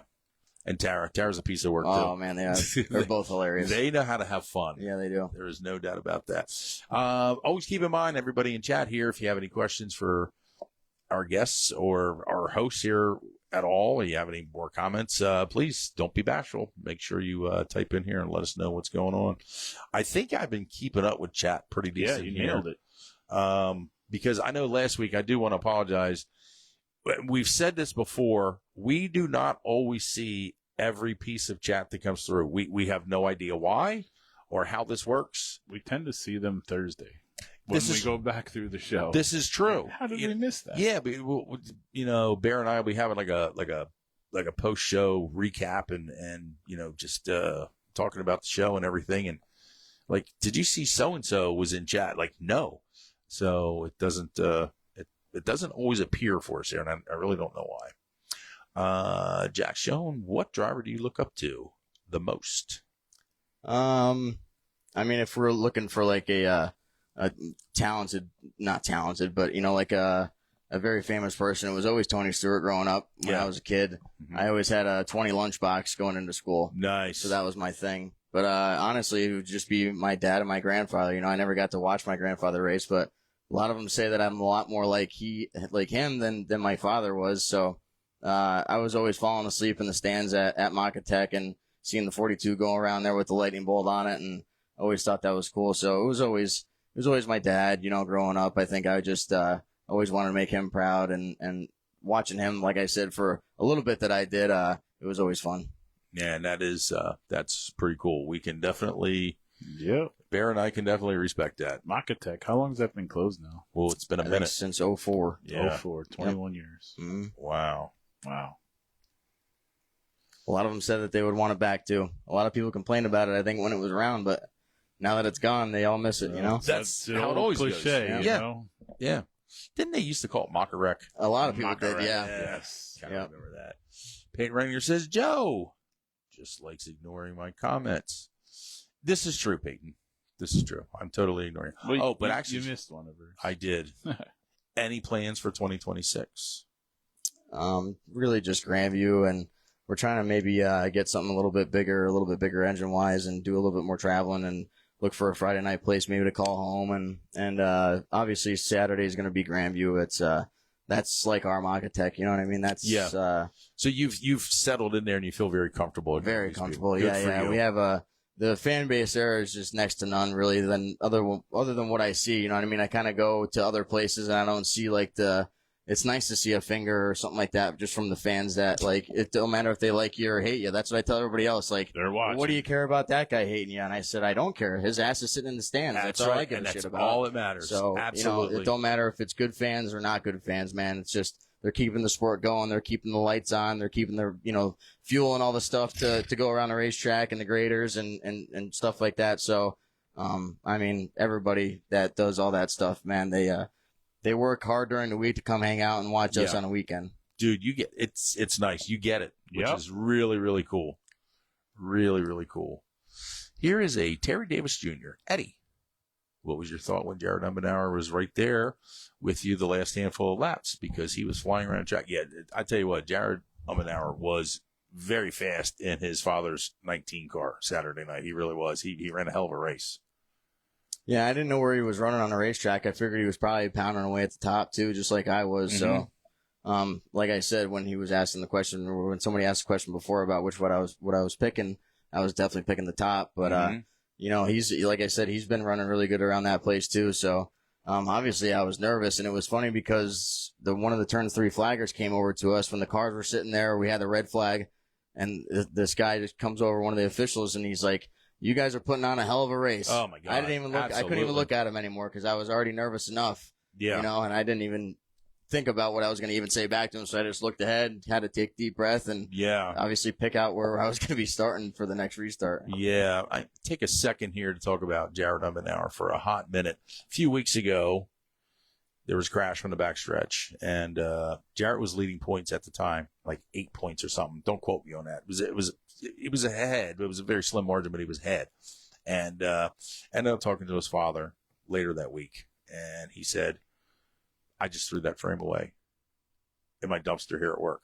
It was completely junk. So he went from, and when you do the math on this here, that deal probably cost him $30,000. Yeah. I believe it. Because, had he gone on to win the points championship, I think it pays at least $10,000. I'm not sure. Don't quote me on that either. But, new frame, the new chassis and everything, and components bolted on. Everything the bolt-on parts is, they were junk too. Yeah. That whole deal probably cost $30,000, and it shoves you way down in points. It was very tough. So I'm proud of Jarrett for bouncing back, and glad that his father, let him run his car and gave him a really, really competitive piece there for sure. That was all right. Let's see here. We have Peyton says I'm fired again, so that's a thing. That happens every week. She never steps in to fill in for me, though. Gordy Ross, congratulations. But what do you feel you have to do to improve on for 2026? That's a very good question. Obviously, we're going to always chase a championship, and, till we get one, or just, this is, like I said, home for us, Grandview. So, we just enjoy going there, and whatever happens, really. It's been hard on me for the last couple of years just because we went from something that was, I don't want to say easier because it's never easy to win in racing, but correct. It just kind of came faster, I guess, Right. So in the last, 2 or 3 years, I kind of really struggled. And this year we were getting close. I won every year that I raced until now. And it was just 2 or 3 weeks ago that we won a race. So I was more nervous about breaking that streak. You hear about Freddie Raymer and all these guys having the streaks of winning since they started. And I want to be one of those guys that won in something or whatever. So, just to improve on anything, we're just going to always chase wins. Winning races is what's going to win you championships. So That's just win more races. Absolutely. very, very true. How many years is your streak? I started in the mid-season of 2010, I believe. Okay. So about Wow. 15 years. It's a pretty good streak. Yeah. Wow. Congrats. Thank you. Stacy Merch Roth says, Eddie's a woman. Congratulations on your win. Thank you. I think she had a comment or a question earlier, and I think it eluded me. I do apologize for that, Miss Stace. I don't know where it got to. These comments fly in here pretty quick. They man. do. Scott Kaufman said, I think a win at Grandview has to be one of the best feelings to enjoy, let alone the Sixer. Congrats. Yeah, no, it was, I think The win at Grandview. the first one, I think I was in more tears than I was when we won I the believe Sixer. that. I think it was just still unbelievable that we won that Sixer. You know what I mean? So it was like I couldn't Right. get it all out yet. Yeah. And just winning the race, I felt like I needed to get out because it Yeah. was just like, I always told people, like, I am Dale Earnhardt and this is my Daytona. I just can't get the luck to Yeah. run this place to win. So just even, like I said, even the win was good enough for me. Not only did you win, and you got over $30,000, plus you got lap money. Let's talk about those two very impressive, very unique trophies that you got.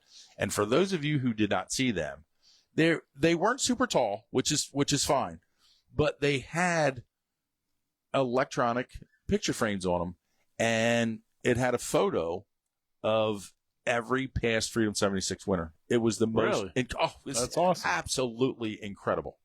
Yeah, it was funny because right when, obviously I put next to Jeff's drunk every week. So right when I seen the trophies, it was just panned on Jeff standing in front of it. I said, holy shit, I got a picture of, the Freedom 76 trophy with just Jeff on it. And then I Right. went to the next one. Right. But no, that's really cool because it went from Jeff to like a black and white picture and stuff like that. So it's rolling along. yeah, and he was explaining everything to me. There was just so much going on, but the car owner was, keeping a check of what it all was. But it's just cool to see all that stuff on there. And yeah. whoever did it, obviously did a really, really good job on it. Yeah. And Tina told me who did it, and I do not remember the name. Very, very unique trophies. Just absolutely amazing. They have a battery pack that you have to plug in to keep them going like that. yeah, they're beautiful. Just unfreaking real. Let's see here. Here, Stacy says, any 600 racing in your future? Or you just kind of stepped away from that? Yeah, I kind of stepped away. Really, it's we kind of put all of our eggs into a basket running modified stuff. And Yeah. to be honest with you, I don't miss sprint cars like really one bit. I mean, I kind of miss the speed sometimes. I just don't miss. We were running some nights. We were going from Bedford on a Friday to Lincoln on a Saturday. It's rough. And I hated it. So that's kind of just, wasted it for me. Micro racing, I still enjoy it. Obviously, it's just, Hamlin's right down the road for me, and I race on Saturday, so I can't really get to one. Maybe this weekend sounds like a pretty good idea to go, but, I do miss it, and I miss the people that were around it. And, 16 or whatever it was when we won the Action Track, championship, not only just because we won the championship, but I think it was like one of my most fun years of racing, just because it was wrecking one time in a heat race, and we had to take a provisional to, going from 26, I think, to winning the one night with taking a provisional. So yeah, I do miss it. It's just, I don't know if I really would, maybe like Trenton or something like that. I like to run Trenton or some race like that, but I really don't miss it enough to run a Wednesday night. Gotcha. You know what I mean? I kind of overdoing that, and I enjoy doing my modified stuff. Gotcha. Our buddy Johnny McGoey's there. What class did Eddie start in and why? We kind of touched upon that, but I'll let you take that again in case Johnny just tuned in. I mean, as far as actually driving the car, we started in slingshots in 2010, and it was just a big local thing. Like I said, I'm from around the Macatech area. There's not a whole hell of a lot to do, so we race and started at Hamlin for how many ever years that we ran there, and had good success. So started in there, went to micros, to sprint cars, to modifieds. Jason, I know Jason was hanging out with you for a long, long time. Eddie's 2012 Hamlin season, 18 of 22 with a clipped frame and championship. Yeah, that was. I don't think that I would probably do that with anything nowadays, with how much speed that we're carrying. Yeah. But back then we wanted to race. So yeah, we clipped a down tube of a 600 years ago, and the thing came to life. Actually, it started, it woke the thing up. I think it was just twisted in the right spots to run really good. So yeah, I mean, we had a pretty couple, lights out years at Hamlin back in the day. Awesome. I have lost chat here again. Can you help me out there? Yeah, Jason says Thank you. JK Signworks DKM. I'm assuming that's who made the trophies. I think Eric Mack did make the trophies. I think that's right. Awesome. And then sure do miss you on Wednesday nights, Stacy Eckroth. How does it feel to be the best driver at Grandview? I think M knows from Saturday night when we were throwing that party at our camper. Everybody was probably getting annoyed with me because I was like, Freedom 76. Can you believe it? Like, really? Can you believe it? You sit there and you look at it and you're like, are they even real? Yeah. You know? Yeah. It's shock and awe. It's just amazing. It is. It really is. I thought I saw another question in here. Oh, Mike Feltner. Do you know most of the people that come to Victory Lane? That's a very good question, because Victory Lane, I know we popped in there. I was with all the trophy girls. You're welcome for that, by the way. And, we popped in there for a photo op. But yeah, sometimes there's hundreds of people down there. Like, do you know everybody? Is it just like, hey, how's it going? A lot of people have come up to me and said hi or something like that. Yeah. I would say maybe 60 to 70% of them I do know. Yeah. I try to be as good as I can with names, but I do slip, It's obviously. tough. But it was cool to see the big picture like that. You know what I mean? I don't think I've ever had a group photo like that. Yeah. That big slick before. Yeah, and everybody just files. Yeah. It's just, yep. Like a and it's cool that Grandview allows that and does that, because a lot of Yeah. places, some places don't even have a Victory Lane on a racetrack. Yeah.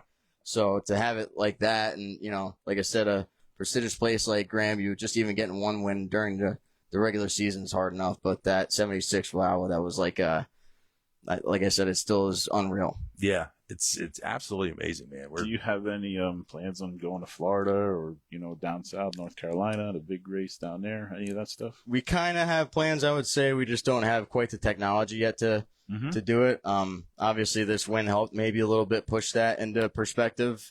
So obviously nothing set in stone, but yeah, we would like to run out there and run some Southern stuff to start the year off, and obviously testing. put our feet in the Nice. sand and kind of relax too, just to, Yeah. still keep us in love with this sport too. I kind of ran out of love a couple years ago with it and was struggling just to try and get my mindset right. And It happens. And running running the sprint car stuff, I think kind of just pushed that into, I didn't like doing what I was doing. And obviously that's not going to win your races. So, and just being around good people like we are now helps you win races. Yeah. Yeah.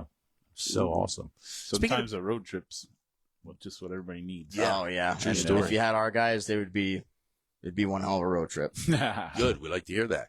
Speaking of being surrounded by good people, you have a lot of names and sponsors on the car. Why don't you go through that list if hopefully you can remember everybody, and let us know who helped you out, who keeps you on the track week in and week out. Yeah, Taylor Recycling, New Media Dragway. It was good to have. Yeah, how did you? It's interesting. How did you land New Media Dragway? Because we're roundy round.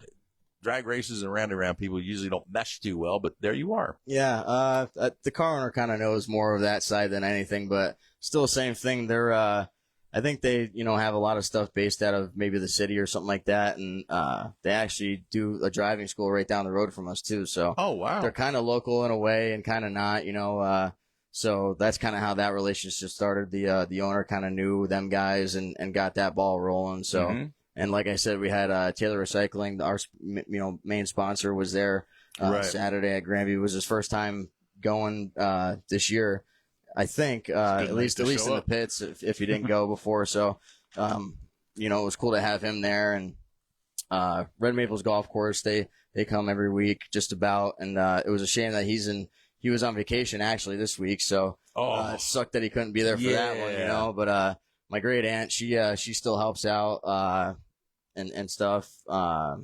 Yeah, there's a lot of them, man. There's Hardy Plumbing. He's there every week.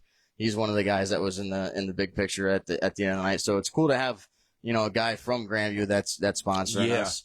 But a lot of local guys that help out. Obviously my father helps out as much as he can, and Jason Rott Painting, he's one of the biggest sponsors on the side of the car Beautiful. too. So, and obviously he helps in the shop every week too. And he's Bobby's best friend. So it's good to have that click and mesh with everything. And, yeah, there's a lot of them, man. We have Hudak Waterproofing, Greg Kovaleski Masonry. He's a big fan of the sport. He grew up racing at Maka Tech too back in the day, and raced with my father. I think they were teammates. He might have ran Sportsman, and my father ran Modifieds at the same time with each other. So, again, you got some long-term commitments here from people too, which is really nice. How Trucking, he's come on board with us this year. He's been a really big help. Kind of got our engine program back to where it needed to be with some other stuff too, and he helps grind tires in the shop every week. So, yeah, he a lot of good guys that are just on the side of this thing, man. That are I got it. So, there's a lot of them, and I wish that I was better at remembering them. Marchette's Garage, he's another close guy that helps us out. There's big sponsors on the side of this thing that keep it going around, and Sanders Excavating, Nigel Clark Contracting, Thornton Graphics, Mr. Leak, Bicknell Racing Products, Integra Shocks. We have Dennis, the Shock Prep by Dennis. He does all of our shocks and stuff. So, that's a lot of them. That's awesome. I'd like to think that it was all of them, but I think that there's obviously more. There's still people behind the scenes that even just kind of throw money here and there that don't even want to be mentioned. Those are. It's so cool that people like doing that. Like, hey, here's a couple $100, or go get some tires. Yeah. Here's some fuel. It all helps. Yeah, and even like lubricant cans and cleanup cans and things like just shop everything. products. Yeah, everything. Shop rags, all that stuff comes in handy. It takes an absolute village to run these things around a racetrack, It really does. Kaiser Valley Auto Records is another good one that's on the side of the car too. So, something new for us this year. And it's, a lot of our guys that are, help us sponsor wise. They kind of know the next person in line too. So it's kind of a lot of big grouping as far as like, everybody kind of knows each other, which is cool. That is so cool. Now, do you guys have any sort of Eddie Strada Racing beer bash during the winter as a fundraiser? Have you done anything like that before? You plan on doing anything? We have had one in the past, yeah, and then it was kind of hard to lock down a shop that was good enough really to have one or whatever. Like I said, we built a new one, so maybe we'll have one this year. We're not quite sure yet. Yeah, we're still trying to build that to what it needs to be to have that and stuff, but so I know the next one's going to have a bar in it, so that's going to be nice. That's going to be pretty cool. Very nice. A juice bar, right? Yeah, absolutely a juice bar.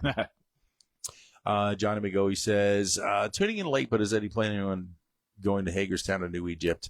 If it was asked already, my bad. Joe knows I'm always last.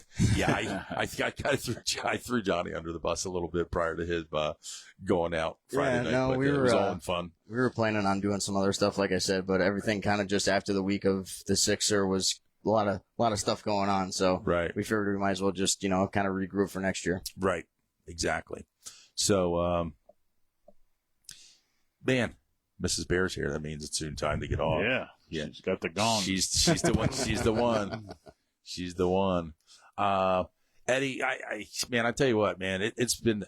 I interviewed you years ago. We talked about that back in the old Dirty days, and you were a call in there. So it's been a hot minute, and we cannot thank you enough for taking that long journey down here. Like, I know it was a little bit closer for you from work and everything, but we really do appreciate you coming here tonight and coming in, and super, super proud of you and so happy for you because you've been busting your butt. Like I said, and I know Scott mentioned it too. We seen it was coming. These wins were coming, man. You were up front. You were uber fast week in and week out, and we just couldn't be more proud of you. Seriously. Yeah, thank you. Yeah, no, it was great. I'm glad that I came down here, man. It's always nice to get on one of these deals, and I haven't been on one since, like you said, Dirty or whatever. And, and that was kind of like our sprint car days too. So it's cool to be on it for something different and kind of something that I want to be remembered for, at least. Exactly. Awesome. And that's the thing. From here on out, no matter what you do in your career, if you quit racing right now, your name, Eddie Strada, is always going to be on the back of that Freedom 76 t-shirt. Yeah, well, dude, how dope is that? As of right now, I'm more worried about the provisional that we get for being a past winner. So it takes a lot of pressure off that. You know what I mean? So it does. You see, I passed. I think I passed Stuart Friesen a couple years ago in and a Minuteman or something like that. And I was like, that was pretty cool. And he's still starting behind me. I'm like, what, you know what I mean? Yeah, I'm like, what the hell? Yeah. So, but I can be one of those guys now. So at least it takes a lot of pressure off, and we can start in the back of the pack and maybe not beat our stuff up to get to the front because we know what we're in. So, and again, thank you to the Rogers family too for having a great racetrack and allowing us to do what we want to do and what we love to do every weekend. Absolutely. And having probably the top tier racetrack as far as I'm concerned in our area, especially for modified racing. You're not going to get any place better. And you know, especially for the amount of money that they put out and what they do every week for the sport. And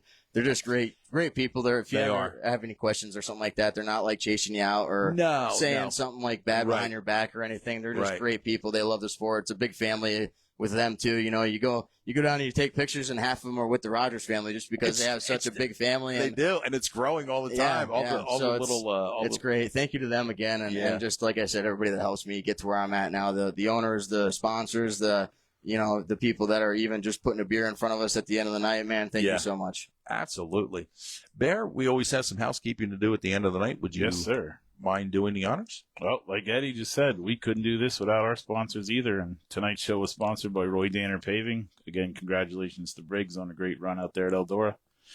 We have Smith Fabrications, home of the Stage 1 Modifieds. Laney Lick Racing, Pioneer Pole Buildings. Bear's Inferno Armor. If anybody needs any Inferno Armor or fire extinguishers or topical spray, I got plenty in stock. Aqueduct Water Transport. Weichel Sportswear. CTC Constructions, congratulations on your championship there, Colin. Haddisty's Ace Hardware, Versalift East, Timmy Shock Lab, Roselli Racing, Elliott's Custom Trailers and Carts, Westchester Ace Hardware, sponsor of Team G, Kathy and Geezer, and S&D Bodyline. We thank you all. Without you, we would not be here. Great show, Joe. Great show, Bear. Great show, Eddie. Dude, still the greatest mustache in all of motorsports, man. Thank you. Look at that thing. It's mainly what I was going for, really. Man, I tell you what, it is just the best mustache ever. We've got a lot of positive feedback here. Thank you, everybody that has chimed in on chat. We really appreciate you guys. You guys make the show, really. This Bear and I are just up here kind of yakking. We have no idea what we're doing. You guys make the show. You always have great questions, great comments. Scott Kaufman just said right there, great show, boys. Johnny says, cool show with the Sixer champ. Congrats. Don Allen says, great show, boys. See you next time. God bless. And from all of us here, Mrs. Bear, Kristen, thank you so much for keeping us in line. And on behalf of my partner and myself, and for Mr. Mustache, thanks, everybody, for tuning in tonight. See you all next week, and God bless.